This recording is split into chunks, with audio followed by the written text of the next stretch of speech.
Mendoan, menyatu dalam doa dan renungan dari Katedral Kristus Raja Purwokerto, Rabu 8 Januari 2025, bersama saya Frater Yonas Bastian. Sobat Mendoan yang terkasih, selamat pagi. Tuhan melihat hati.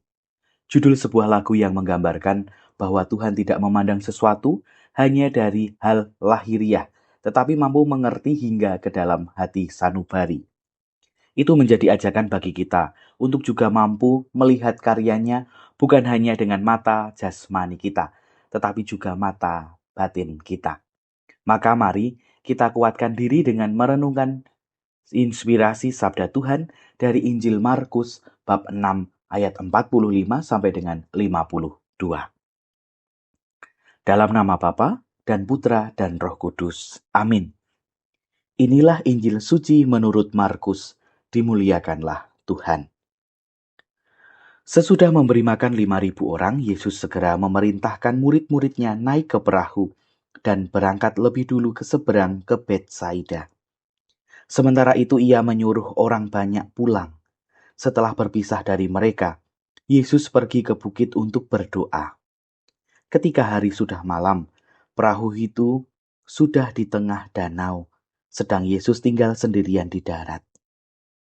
Ketika melihat betapa payahnya para murid mendayung karena angin sakal, maka kira-kira jam 3 malam, Yesus datang kepada mereka, berjalan di atas air, dan ia hendak melewati mereka.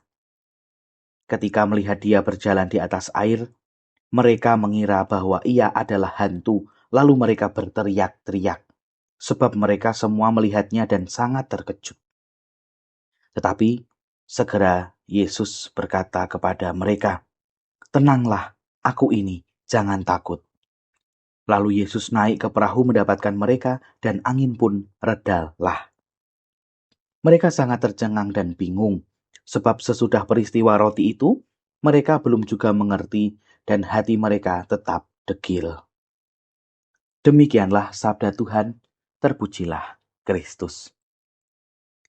Saudara-saudari, pada masa biasa sesudah penampakan Tuhan, kita ditunjukkan dengan berbagai karya ajaib Yesus. Hari ini Injil mengisahkan Yesus yang meredakan angin sakal dan berjalan di atas air. Hal itu membuat para murid sangat terkejut, bahkan dikira hantu. Tampaknya mereka takut sehingga mereka berteriak-teriak.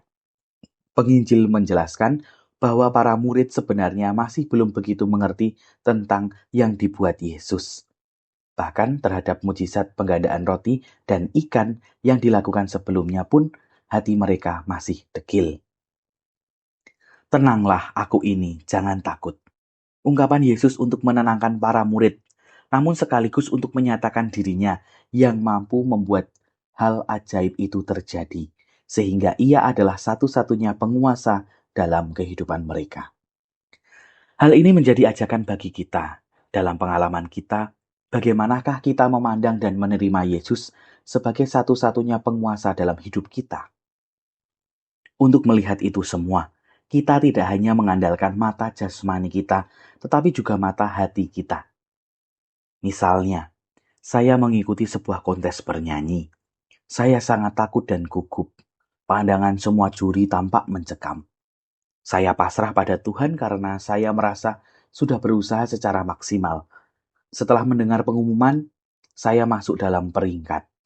Meski bukan juara pertama, tetapi secara manusiawi, peringkat itu membuat saya merasa senang, sehingga semua rasa takut dan gugup itu menjadi sirna.